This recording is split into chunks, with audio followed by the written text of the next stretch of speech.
Hello and welcome to How to Film Weddings. My name is John Bunn, and I hope you are having an awesome week so far. Today's a fun episode for me. I was able to sit down and chat with my good buddy, Holly Felts. She is a photographer based here in Tulsa as well.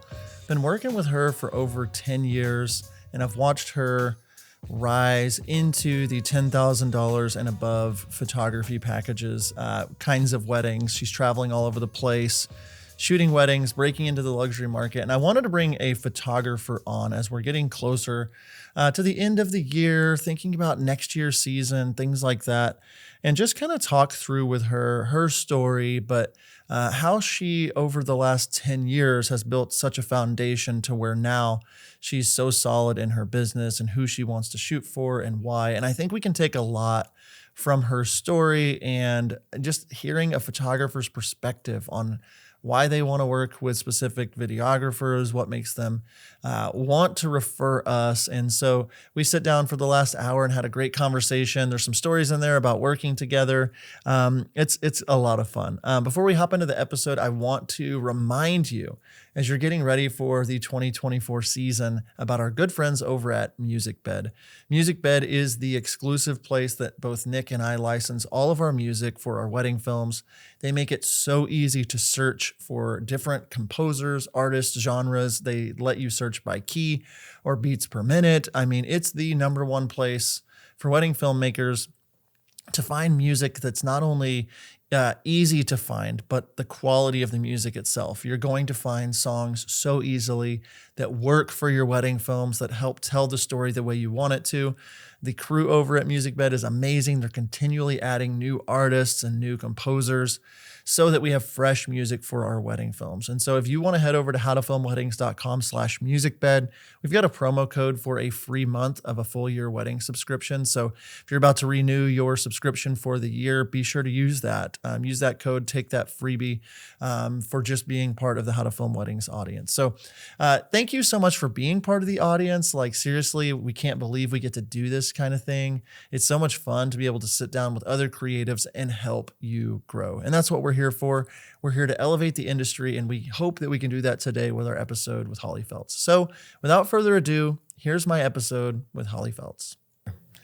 All right. Well, welcome to the How to Film Weddings podcast. My good buddy, Holly Felts, photographer extraordinaire, one of the coolest people you'll meet. Holly, how are you doing? Welcome to the show. Say hello. Why do we care about what you have to say?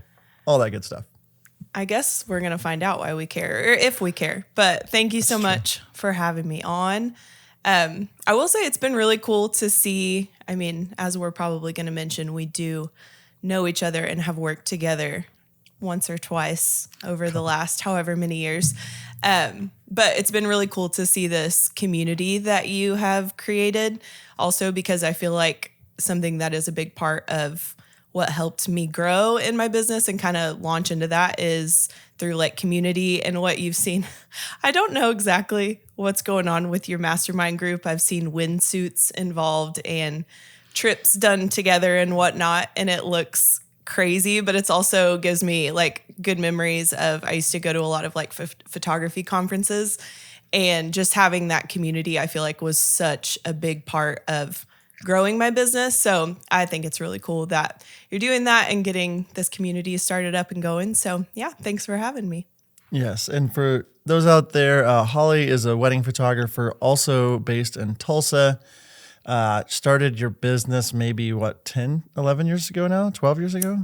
So I started photographing weddings 10 years ago, but I actually started photography like just in general. I'm trying to think, man, it was back in like 2014. Okay. And I mean, I wasn't even driving yet. It pretty much just started as like taking pictures with my friends in the backyard of my parents' house. And we would dress up accordingly and you could call it a styled shoot for sure. Okay. Yes. but that was my loose intro into the photography world. Yes. And I remember I had been in the wedding film industry for 5 or 6 years and booked or had a wedding with you or whatever. And I was like, you were maybe 20, maybe or something, or like 19, or you were very young. But it was like, wow, she's pretty good at this. Like she's got her head on straight, and I've watched over the last 10 years, we've referred each other a lot, worked with each other a lot. But I see you like doing travel and destination, and we've had lots of conversations where I'm like, Holly, you should raise your prices because I can't refer you until you raise your prices. And you're like, I'm going to do it. And then you keep raising your prices. And, you're doing really great things as a photographer. And I wanted to have you on just to kind of give a little behind the scenes almost of your story to start with, and just kind of where you've started, and we can walk through a little bit of that to kind of where you're charging today, what you're focusing on, maybe some key points that you feel like have helped you get there.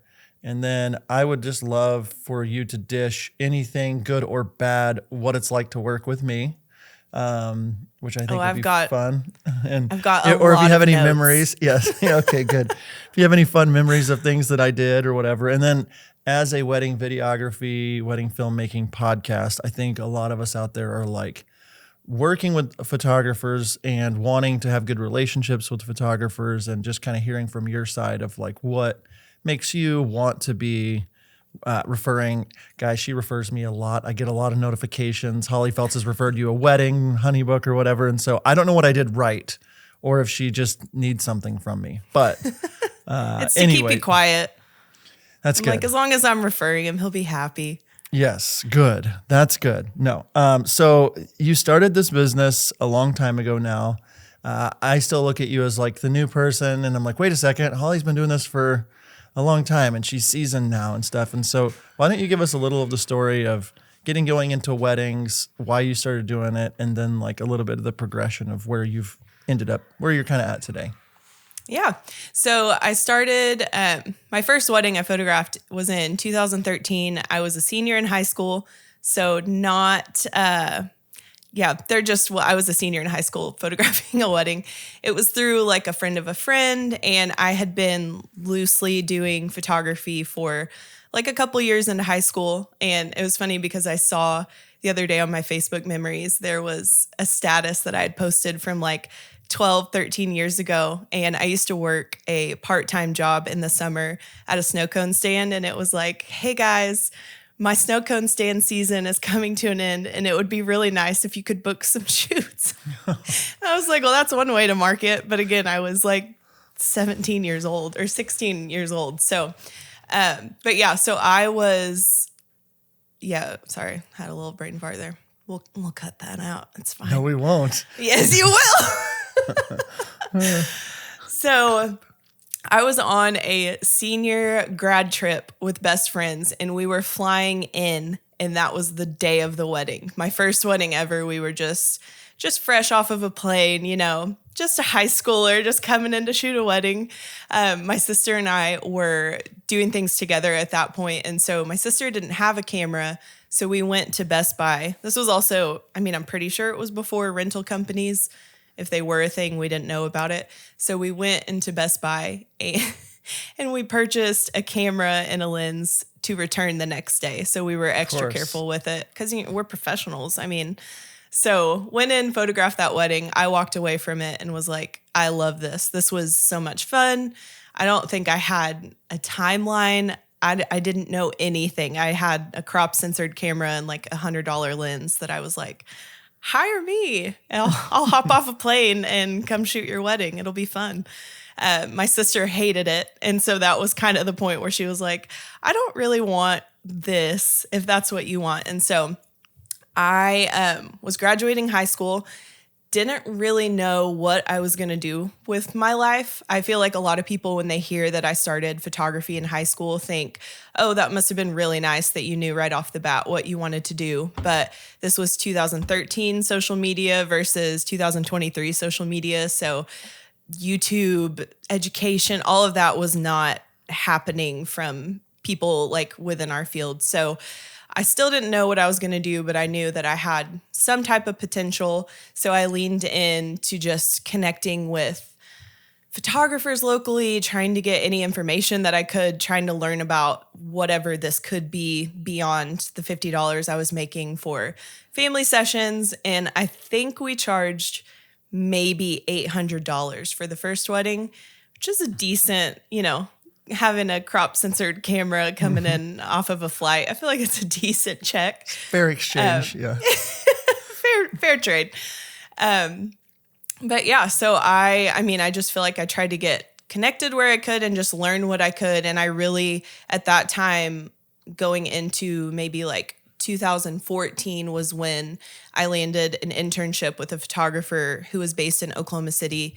And she was just looking for someone who was kind of at an entry level that she could train to like second shoot with her.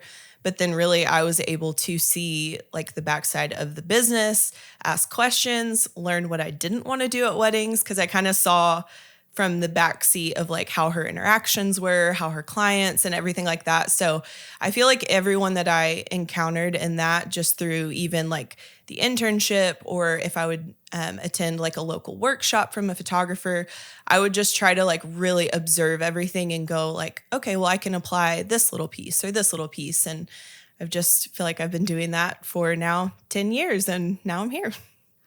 I like it. And so $800 hot off an airplane with your sister, stealing cameras only to return them. Shame and disgust pointed right at you.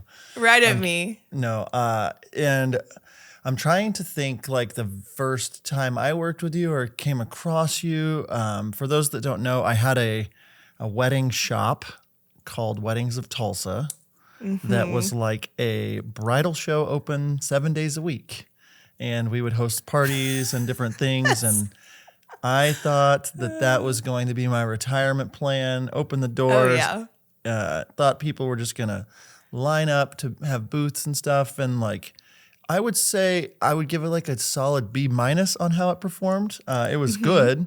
Learned a lot about contracts, learned a lot about selling, learned a lot about taking care of people. But I, at that time, was 25, 24, and like taking out these big, massive loans and retail space and just, it's fine, I'll figure it out. And like all this stress and pressure. And so that's somewhere in that range. I was filming weddings and trying to run this 7,500 square foot retail shop called Weddings of Tulsa, where I was in probably the most stressful time of my whole life. Like, oh dear Lord, what did I get myself into?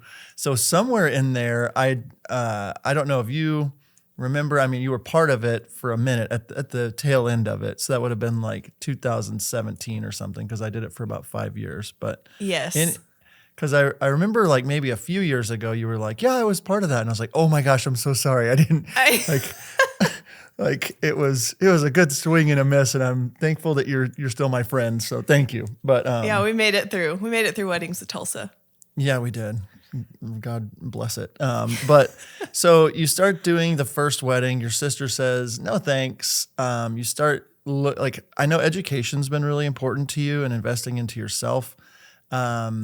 And you mentioned being part of certain workshops and stuff. What caused that? How did you know that education would be a part of your growth? Was it just kind of by accident with that mentorship, and then you realize, man, I want to be around more people? Or have you always been like aware of that? Because I feel like photographers do a really good job of like spending money on education and investing in themselves and traveling to workshops and doing all these things. So like, when did you start investing into education? Like, you shoot this first wedding, and then what happens?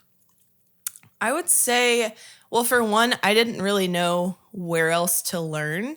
I feel like specifically to the Tulsa area, circa 2013 to 2015, a lot of the big like top photographers were all studio based and doing like super dramatic work, or it was like, I don't know, it wasn't anything that I wanted to do. And I didn't feel like a lot of like natural light, or I don't know.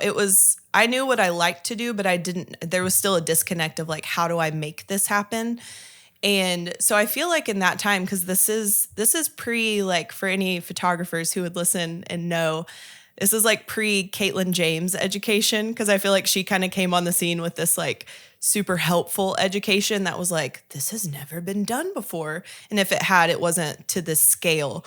And so I feel like we're also starting to enter like the boom of Instagram and how, hey, we can like personally market ourselves on Instagram. And so this is also where I feel like there started to be a rise in conferences, and like photography conferences were, I mean, they were it. I was talking with a friend that I had met at a photography conference years ago, and we were like, man, we dropped some serious cash that we didn't have to drop, but we were like, well, I have to go. Like, this will change my entire life. And I don't look back and like regret the money that I spent on it, because I do think, like I mentioned earlier, every person that I encountered at those, or any education that was put in front of me, I was just trying to take something away from each of it that I could apply to my business somehow. And I think too, like looking outside of what was the Tulsa market for me was super important to set myself apart from, like, okay, present day, there are hundreds and hundreds of super talented photographers, videographers within the area. So what is going to set me apart? Because like, in my opinion, it wasn't just like having good photos wasn't going to do the job. Like, it needed to be something like a little bit deeper, whether that was in my client experience or just anything along those lines of like, okay, but what am I doing? And for me, looking outside of my state, my city, just my following, and looking into like, okay, well, what are they doing up north? What are they doing on the West Coast? What are they doing in this market? And just kind of like observing across the board and going like, okay, if I take something from these people, like each little tidbit that can help grow and like set myself apart. Mm-hmm. Yeah. And I watched, and, you know, it was impressive. Like, you're a go-getter. And so I don't remember exactly the first wedding we did or how I met you. I don't know if you remember that. I wish that I did. I was sitting here like, what was the first wedding? I don't know if it, I can't remember exactly what the first one was. I don't either, but like, I just remember like you came across so fresh compared to, like, I was, you know, circa 2012, 13 when you were getting going. I was 5 or 6 years in. And so 5 years before that, it was like the only marketing you could do was putting like HD wedding films on a banner at a bridal show or whatever. Google ads were brand new, or Facebook barely existed, and like all the photographers were very studio based and very like heavily produced and like felt very important. And I was very small, and not that they were mean, but they just like had their presence about it. And I was just like, I'd work with photographers, and it was like, I, as the video guy, am obviously not very important, and I need to get out of their way. And, you know, that whole shift in the last 10 or 15 years, a lot of people don't even realize, but like video was looked at very low on the totem pole, like, get out of the way, video guy. I'm the photographer. Mm-hmm. And so like coming into like Instagram boom and people being able to just like buy a camera and return it if they need to, but buy a camera and who would do like, that? That's terrible. Like Instagram, people are like, well, you guys had Instagram. It was like, Instagram was not what it is today. And so we would, you know, your website or your blog was really important. And I remember like you posting on, like, we would write blogs and then you'd post them on Facebook is what would happen, like how it works. Yes. And I just remember like stumbling upon your website and just being like, wow, she is really good at like being in front of the camera, talking about herself. It didn't feel very like corporate-y. It just felt like, oh, this is a nice person that I would like to shoot with, or I would somehow was friends with you or something and kept seeing your posts and so was somebody teaching you that? Like, how did you kind of build that mindset of like, I'm going to be different? And like, I know you mentioned Caitlin James. You're a fan of Caitlin's, of course. And like, but it just felt like, oh, she's on a mission and she's doing things differently than people. And it was very refreshing. So what do you attribute that to? Well, something for me is that I'm not going to stick with anything that I'm not having a good time doing, or like, I'm just that person that if it's not fun, I don't care. Like, I'm not going to stay with it. I'm not going to do anything long term with it. And so I feel like for me, it was always like, if I'm going to do this and make a career out of this, like, I want to enjoy myself. I don't want to be like miserable or doing weddings that feel terrible. Because I feel like when you tell people that you work in the wedding industry, people from the outside of that industry are like, oh, I bet you have the worst brides. I bet you have the worst clients. And I'm like, I don't actually. But I feel like that has been strategic through marketing or like you're saying, all those old Instagram posts. And also during, I think 2015 to like 2018 was like when it was the time to have in your Instagram bio how much you love dogs. And I love a good cup of queso, and like all of these like silly things, like hashtag Friday introductions were everything. Like if you weren't doing that on Friday, you probably weren't gonna make it much longer. You wouldn't be in business on Monday, I'll tell you that. Oh, you would close up shop, and it would just be so hard. So again, it was just through that, like my whole world of like the creative world was based through Instagram and connections I had made going to conferences or whatever. So I feel like I had this broad, but also like pretty narrow spectrum of like, hey, everybody is really showcasing their personalities. Maybe I should try that. And it seems so funny now, I think, to say it, because like I said, in such what can be oversaturated market, like it feels more obvious now to be like, well, yeah, you need to have a little bit of like personality to it. Now, I don't still blast all over my website how much I love a good cup of queso or something, like, even though I do love that. But it's like, good note, yeah. Yeah, it's worth noting. I think it should be everywhere. But I mean, I used to like that specific line, I used to drill so far home that I would have brides contact me and be like, I saw that you love queso. Let's go meet and talk about my wedding over queso. And I would be like, really? They're like, yeah, I love it. And I'm like, sweet, this works.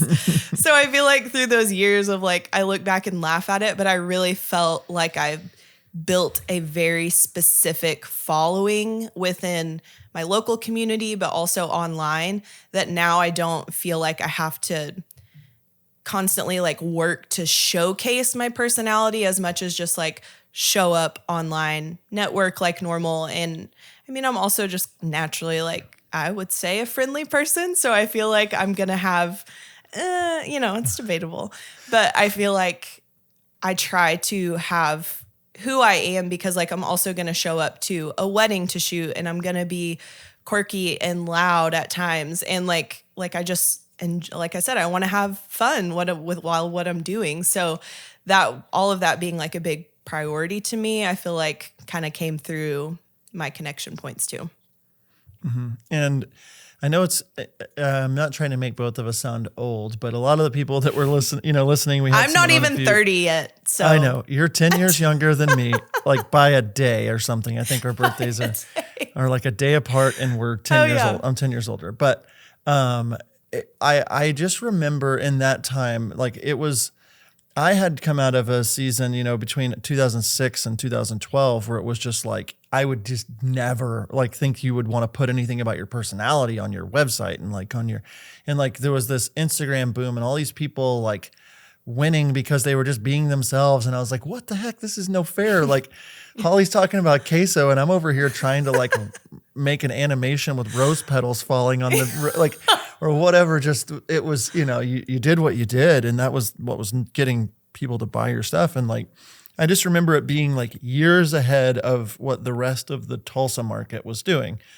And just thinking like, wow. And I would see you like posting blogs or posting like, things from shoots or different like tips or whatever. And just like working and being diligent and putting that work in over the years. And I would look and it would be like 1,200 followers on Instagram, 13. It wasn't like a huge, like you weren't this viral sensation or anything, but like you constantly every year had a filled calendar, and it was like, I could see every year it kind of the work cycling upward, getting better, more like the imagery is just getting better. The weddings seem to be getting nicer a year, and the while you're having the best time doing it. And it's like a lot of people take a long time to get to a place where they realize that the secret sauce is leaning into their personality, the kinds of people they want to serve. And so you do your first few weddings, you start leaning into this, you start having queso with lots of people. When did you feel like you went from like, I'm a beginner to like, oh, I'm solid now. I'm like an actual photographer in town that's respectable? I feel like, let's see, starting first year being 2013, I wouldn't say until like, I remember looking back on like 2018 as being like man, that was when I really feel like things started to pick up, like the wheels started spinning a little faster. And I definitely don't look at myself now or even over the course of as long as I've been doing this and go like, man, I just boomed after that year, or like that one, because it's just felt like this super slow continual growth in the positive direction, but it's not.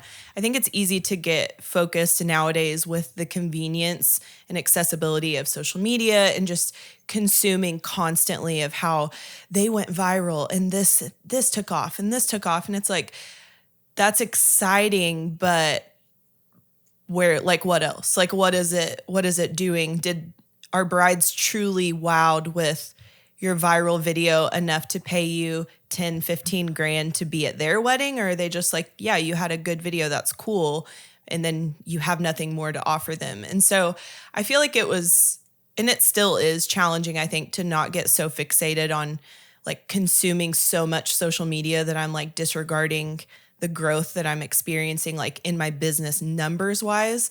So I feel like for me, once I hit, like I said, I look back at 2018 and I'm like, I felt a change there. And I just continued to try to build off of that, of like challenging myself constantly with like, okay, this went wrong at this wedding, I'm not doing that next time. Like I had a poor experience with this person, I won't do that again. Like I'm going to correct here. There was a pain point here. Let's get better from there. And I think that was all too based out of like, I knew if I wanted to do this in the long run and not burn out, I had to continue to like check in with myself and go, okay, am I feeling really tired? Why? Well, my editing's piling up. Well, why am I not prioritizing that? Maybe I need to hire and get that outsourced, and just kind of leaning into like, what does actual growth look like and what does just, I'm just being productive, but I'm not growing. Because I think we can confuse those a lot of the times too. If we think I had a super productive day, I checked off my to-do list, but did any of it promote like long-term growth? Well, then how productive was it? That's very good.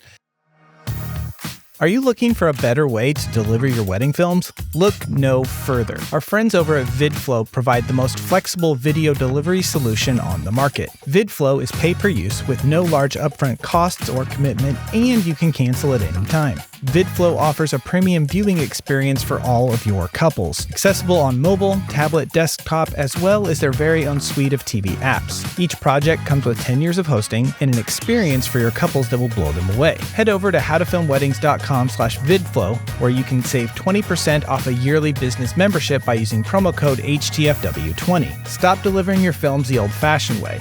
Give your couples something to rave about by using VidFlow.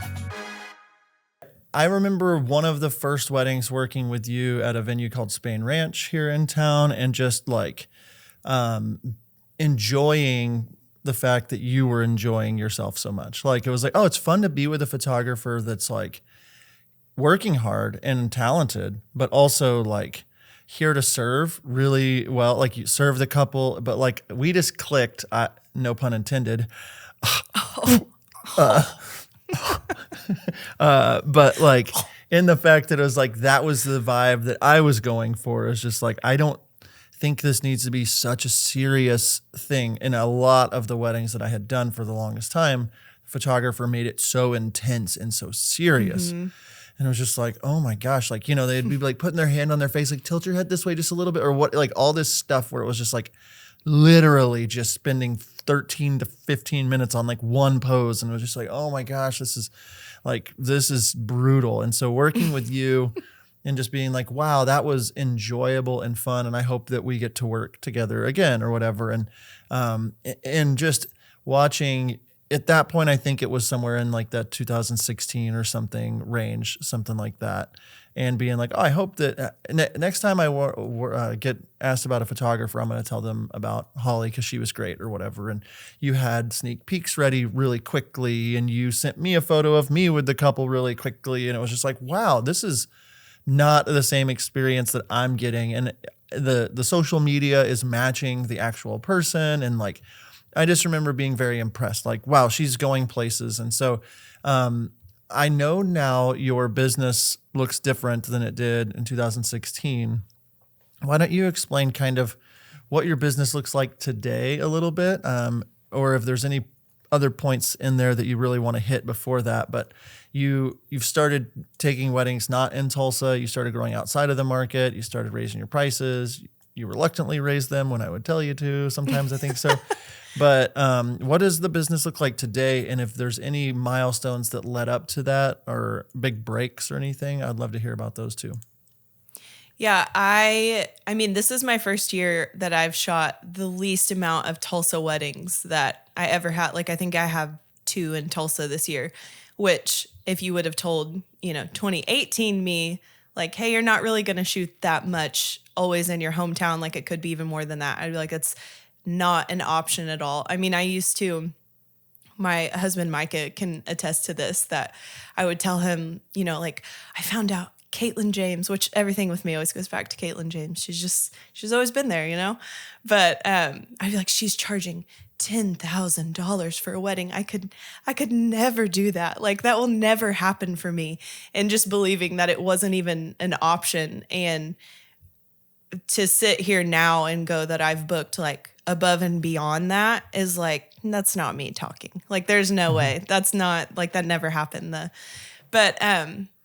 Yeah, I feel like I booked my first destination just being, I feel like sometimes I say destination, people think that just means like I'm going international all the time. But for me, destination is going to be anywhere that's like outside of Tulsa.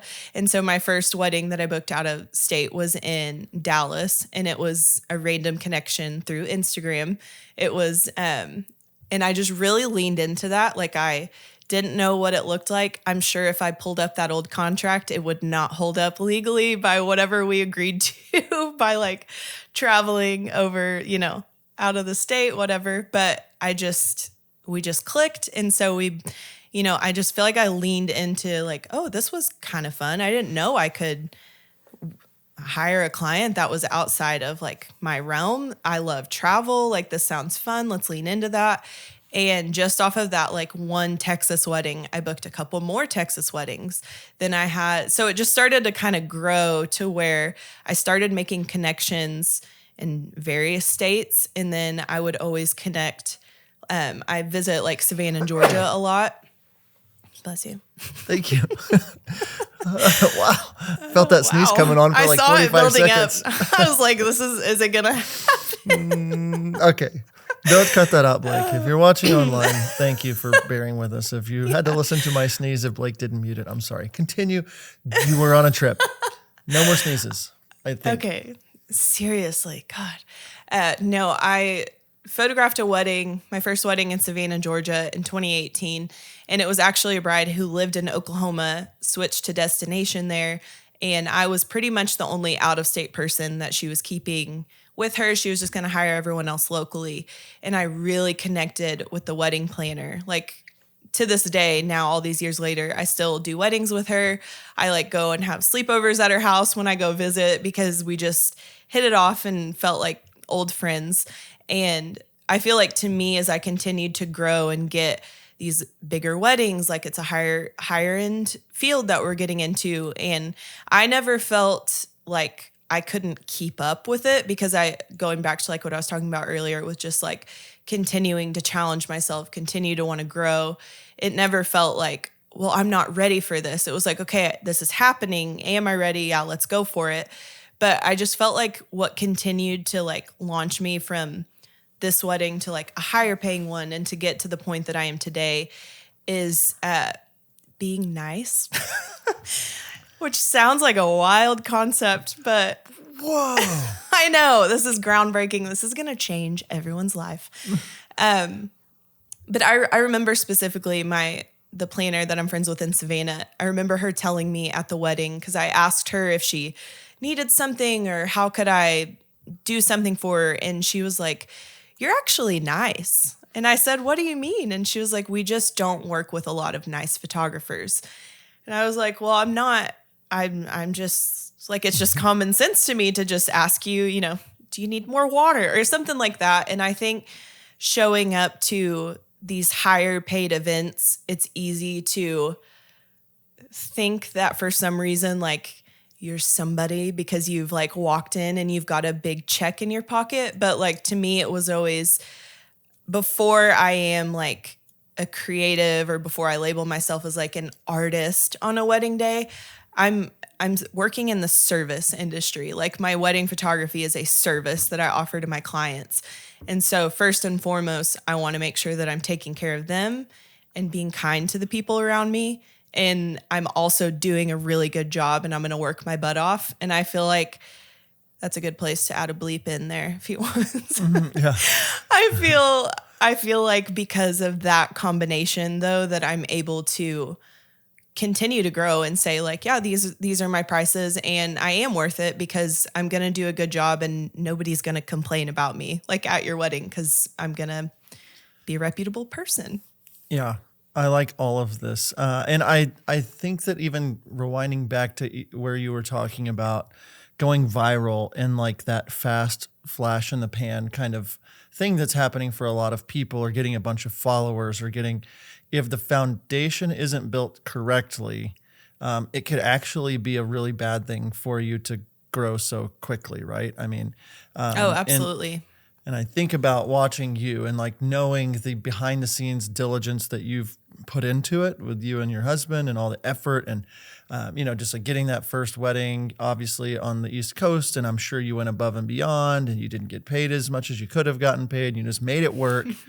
And you took care of people, and you have a solid set of values, and you just take care of people. And then the rest kind of works itself out if you're a good person and you're making yourself available to be a kind human. We talk about that a lot on the podcast, just like being good to be around, being fun to be around. The fact that like you'll do sleepovers with that planner, it's really awesome that I'm sure that whenever in 2018, when you worked with her, she was doing weddings similar or a little bit bigger in production than what you were used to, but you could handle that because it wasn't like going from 0 to 60. And as you've grown as an artist, so has the planner. And as she's doing higher end events, she's grown up with you. And it's like, well, of course, I'm going to have Holly as a recommendation for this one. And I think a lot of us, because we're in this Amazon Prime world, it's like, oh, I'm going to reach out to Lynn Easton with Easton Events, and I'm going to reach out to Marcy Bloom, and I'm going to reach out to all these people. And it's just like, why would they, why they have a list of people already? Like, what's going to cause you to, maybe if you get the opportunity to work with them, that's great. But like just sending them a DM or something, as opposed to like, what in your hand right now can you be doing to take your brand to the next level? Who can you be not only impressing, but just serving in the service industry and saying, I can grow with them? One of the planners here in town, Annie is her name, biggest wedding planner in the state. It does the biggest weddings in the state. Sure. And we've been able to do some weddings for her together. And I feel like I did one of the first weddings, if not the first wedding that you did with her for Madison. And was that your first wedding with her? Yes, it was. Holly literally cried when she walked into the reception. She was looking at the flowers and she was walking around, and like, it was just, I felt like I had a backseat to this moment for her in her career, where she was just like, I cannot believe that I'm taking photographs at this wedding. Like, this is exactly what I would do if I had an unlimited budget for my wedding, number one. Yeah. And you're like, look at these flowers. Look at that. They have custom Jordans, and look at that, and the smell. And you're just like crying. And yeah. But like, what I was going to say is, you built up to a point and you had impressed Annie, and like, you got the opportunity. I don't know if Annie was like, hey, you should reach out to Holly. You probably impressed the bride, and the bride, maybe I'm wrong, but like, bride reaches out to you, wants to book you. And maybe I pointed, I was going to say, I think that you referred me. Wow, I'm a jerk. I know. I did revert. This is not a self-promotion, but I love a good self-flex. But like, I pointed, that's right, because like, she was like, I don't want like your standard whatever. I want someone that's going to be fun and we like to party, and and I was like, you should check out like Holly. And I think I named a couple of other people, and I just said, check these people out. And so you got this big at bat, right? Where it's like, oh, I'm doing this bigger wedding with this bigger planner. And I just remember you going above and beyond. And I remember you being nervous because Annie was doing the wedding. And by the end of the night, like, Annie is basically just hugging you and kissing you, yes, and like your best buddies. And And now I think that maybe you can talk about like from that wedding, what has occurred or whatever and stuff with her. So I think at that point, that was 2021, if I remember correctly. And I remember the night before that wedding, like I have not been nervous about a wedding in like probably, I don't even know if I was nervous for my first wedding because we heard that experience. You didn't have time to be. You were just getting back from Best Buy. Just, hopping off the plane. And I just remember being so anxious and like, I've got to do a good job because it was on my like, I didn't have it like written out as like, I want to work an Annie Brady wedding. But she was somebody that I had seen her weddings and thought like, these are beautiful and so intentional and so detailed. Like, man, what a fun thing to be able to like photograph a wedding like that. Like I would love to do that. But yeah, I never reached out through Instagram or email, like had loved to work together. Like it was just kind of one of those things that I was like, if it happens, it happens. And so when it did, yeah, I think, didn't I have 3 shooters at that wedding? Probably. It was a big wedding. It was. I will say it's not like I didn't need the help because there was a lot of moving pieces. But I hired on like someone that like they didn't even pay for the additional shooter. It was just me being like, I will pay you to come because I'm like feeling so all over the place right now. I just want to know that I get this job done like excellent because I don't want to drop the ball here. And so, yeah, I do remember going in the ballroom and you saying, take it in, because I was just like, and not in a bad way, but I was just like, dude, I'm standing here. Like, this is what I wanted to see happen. Like, how cool. And so I feel like, and again, just going back to, I feel like I'm a naturally friendly person anyways. So I just tried to really like let Annie know how impressed I was because I was. And I remember going up to her and being like, I just cried because this is so beautiful. But now fast forward like 2 years later, and I've worked a couple more weddings with Annie because she is so kind to refer me now. But like I ran into her in the parking lot somewhere the other day, not with my car, but we bumped into each other. That's good. And I just wanted to clarify. But we bumped into each other and stood in the parking lot and talked for like 45 minutes, just like talking back and forth. And it was like, at this point, this is no longer a networking thing to where I just want to make sure you're going to refer me, because at the end of the day, like that's my life isn't just all about getting referrals constantly. And I've just, I've got these goals that I need to meet. It's like, I feel like if I focus so much on that, I lose my personality and me within it, and it becomes so much about the jobs and the money. And while those things are important and fine to like withhold in a certain position, it's not everything. And at the end of the day, like all I can take away are my relationships around me and my friendships and my marriage. And so keeping those things kind of at the top as I continue to grow is really important to me. And it affects the jobs that I take on now to go like, okay, am I just doing this because I'm trying to be somebody I'm not or do something that's like out of character for me? Or is this going to, help my family? And there were a couple years too, like in between, especially coming out of like the COVID years of like, maybe I took I know I said it. I took a couple jobs that were maybe a little bit lower than I would have now looking back on it. But it was also like, right now a priority is like getting money to my family and making sure that like we're okay. So if that means like I took a couple jobs on with couples that I also still connected with who maybe didn't have the full budget, like I was willing to do that at the time, because again, at the end of the day, like who I am is more important than just the jobs that I'm taking or doing. Yeah. And I've seen that through and through with you. And that's, I think, where people are attracted to hiring you or whatever. It's like, you're not being like, you're not just following trends and trying to be whatever. It's like your photos are light and bright and beautiful and have like that Georgia, South Carolina, Southern charm to them. And they've got like the light and bright, and I'm not trying to tell you how you shoot your stuff, but like if, natural light and it feels pretty and like, that's just who you are and the kind of photos you want to take. And you're not just doing that because that's what's in or out or whatever. And then same thing with just trying to keep up with trends on like what to do on the internet or something. It's just like, no, you're just learning and leaning into social media how it needs to be and showing things off, and like people are connecting with you, your family, your story, your baking, whatever it is that you're doing. And like I remember that wedding for me, and this is one thing I think that finding vendors that you like to work with and growing together. I'm not trying to say I'm so much further than Holly, but I'm 5-6 years further in the business, and so like so much older. And yeah, I got it. Yeah. Yeah, I get it. Still in my 30s. So we'll both be in our 30s at the same time, right? No, you're only going to be 29 this year. Never mind.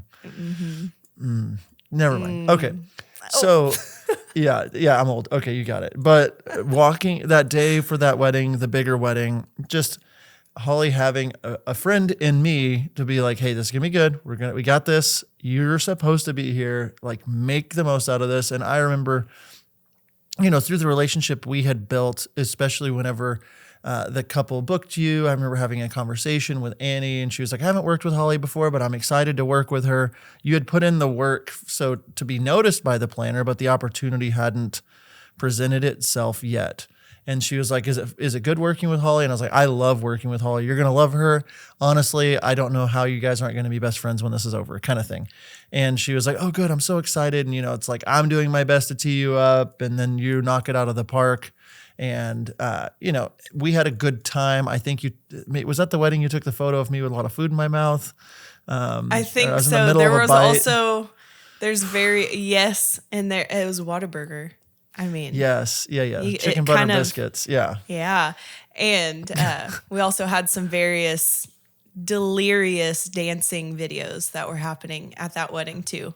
Yes. And we had a lot of fun. And like one of the things that the bride said afterwards was like, you and Holly were my hype squad. You made the day so much fun. All my guests loved it that you guys were just having so much fun. Meanwhile, I think I was getting $15,000 for the day. And I think that was maybe one of your first like 5-figure or close to it 5-figure weddings. And just being like, it's crazy that we are here at this ridiculous reception, at this ridiculous ballroom with this couple that's amazing, that's so much fun. Honey butter chicken biscuits. Couldn't ask for a better day. And here we are getting paid to do it. And all that does, again, is it propels you forward to say, okay, now I've got this in my repertoire. I've got this in my portfolio to say, hey, I do weddings like this. And I think that's what's so fun about this business if you do it the right way, where you just build brick by brick and you build that foundation. You're not trying to just chase the flash in the pan, and you're just building. It's like someone would look and be like, well, one day I want to do what Holly Phelps is doing or what John is doing or whatever. And you would just say like, don't get in a rush on the steps. Just lean into who you are and lean into what you love doing, and tell people you want queso for your queso or whatever you want. That's really you. And people enjoy working with people that they've seen vulnerable and that they know that they're real people and they want to be friends with, and they're willing to stop for 40 minutes in a parking lot. And it's like, so much of us are so transactional all the time that it's like, I got these goals to hit. I've got this stuff. The ones that are winning and pushing into the 5 figures plus seem to have the characteristic of they're hard workers, they're diligent, they know how to make an impression, but more so than anything, they just have a really good foundation of being a nice and good person. Your work is ridiculously good. I'm not saying that your work isn't great. But what's going to make somebody, want to reach out to you over somebody else whose work is ridiculously good? It's either going to be the price or the personality or the portfolio. 3 Ps. I just made that up. I patented it. Wow. This is going to sell. This. Sign up for my new 3 Ps course. I've forgotten what they are. Yeah, 3 Ps in a podcast. Oh my gosh, that's 4 Ps. Okay. Oh, wow. Oh my gosh. Okay, that's too much. Okay, so before moving forward, like I want to say, like now, the weddings I see that you're doing this year, you're like, every time I get like a bigger inquiry, a travel inquiry, I'm just like, hey, you should check out Holly. I have one that's in Georgia next year. I sent them your info. They went with someone else, but like I'm still saying, hey, you should check out Holly. You should check out, and like we've built this friendship, this relationship. What is 2023 and beyond kind of looking like for you? What are you focusing on as you're a veteran in this industry now and somebody wow. that's like in her barely late 20s, late early 20s, and 20s. as a veteran, 20s. What are you thinking about? Social media has changed so much, and like the world has changed so much or whatever. You don't have to push so hard or whatever. You've got a kid, you've got life, but like, what does 2023 and beyond look like for you? What's causing you to be excited? What are you working on? Just kind of like, what's your mindset moving forward?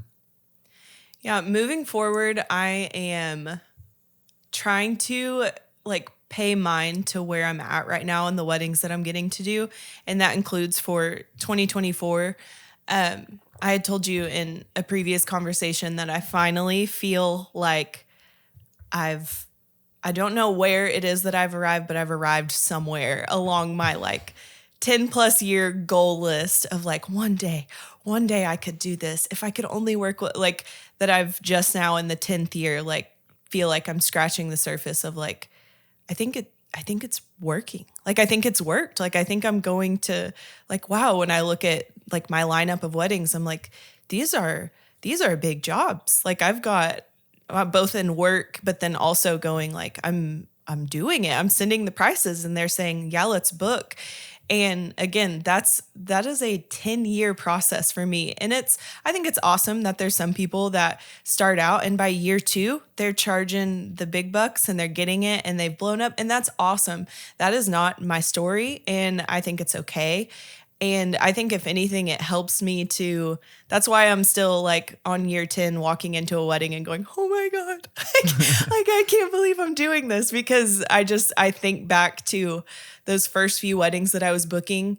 And something too that was always important to me was that I never looked over a client. And I think that, like you mentioned, looking at someone as transactional, I never wanted someone to feel like they weren't good enough, like for my Instagram page or like my website. Even if their wedding was a lower budget, like I can still give them high quality product and make them feel like they had a luxury experience. And so now moving into more like luxury weddings and higher end weddings, I'm just like, okay, like this is now, it almost feels like all of these years of like what I've been putting into practice, like really like push comes to shove that like I'm here and it doesn't change like where I've been, and it just helps me lean into it more. And so, yeah, I've got a 3.5-year-old daughter. So she consumes most of my time in the best way, and that's how I want it. And so I'm taking on a lot less jobs.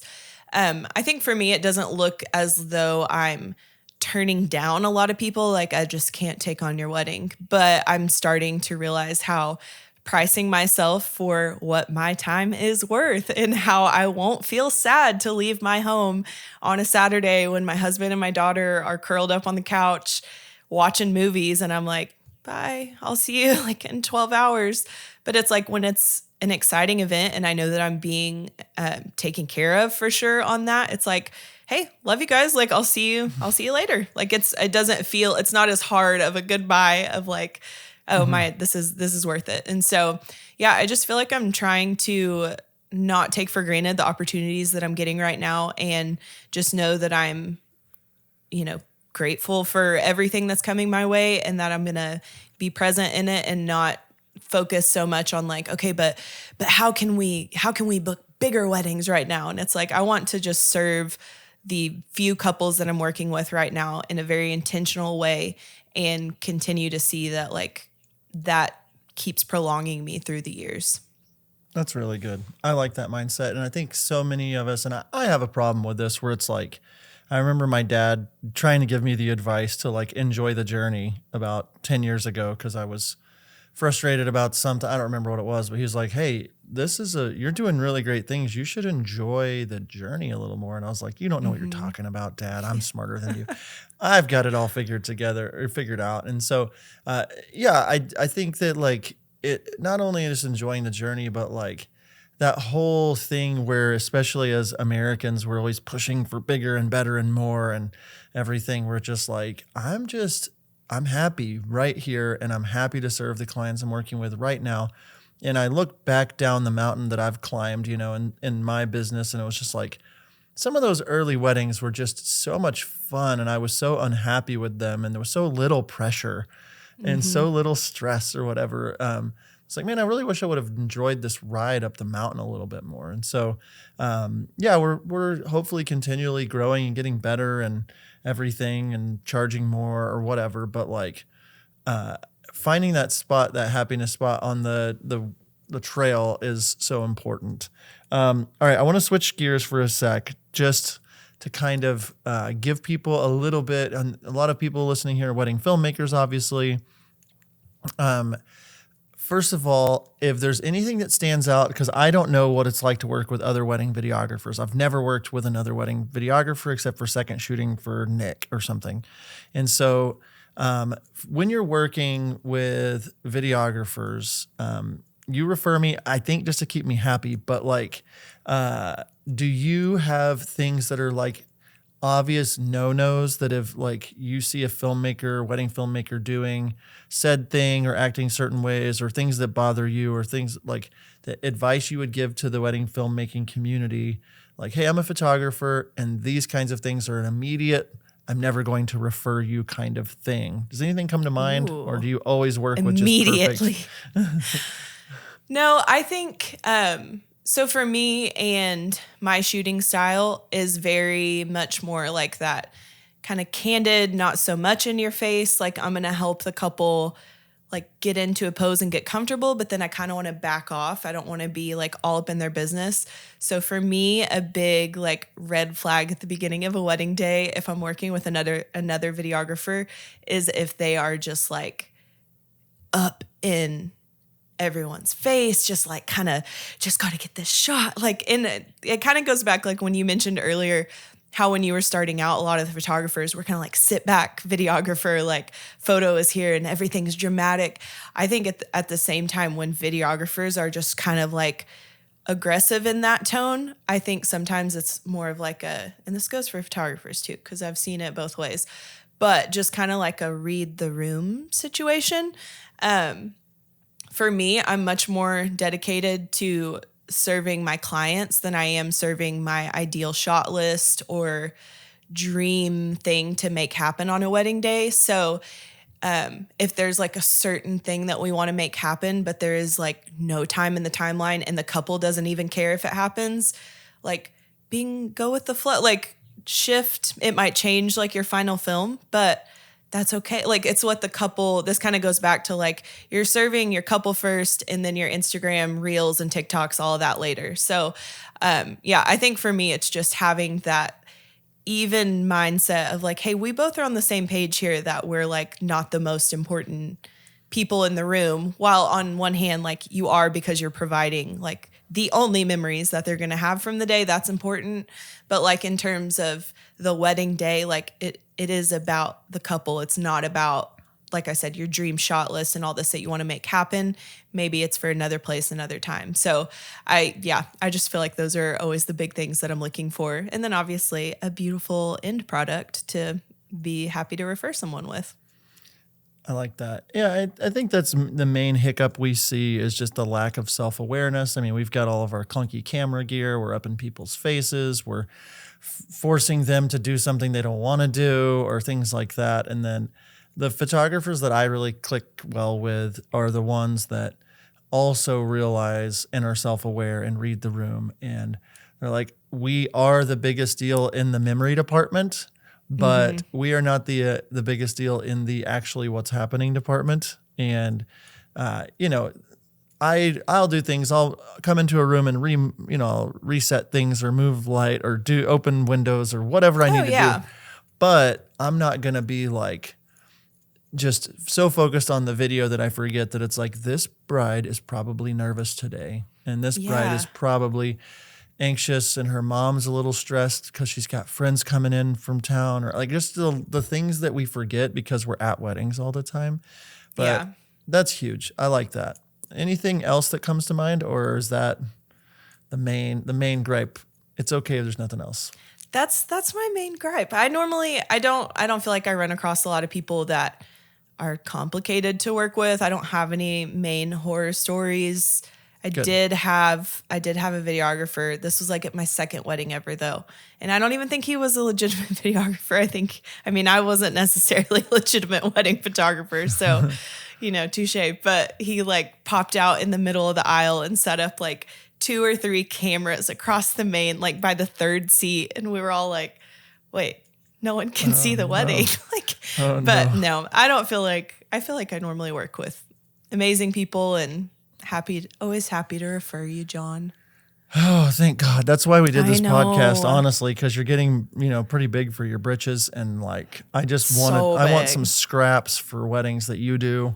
I hope we work together. If I can up my game to get to your level now, that's all I'm trying to do. I'd like to see it happen, but we've all got room to grow. There's still time.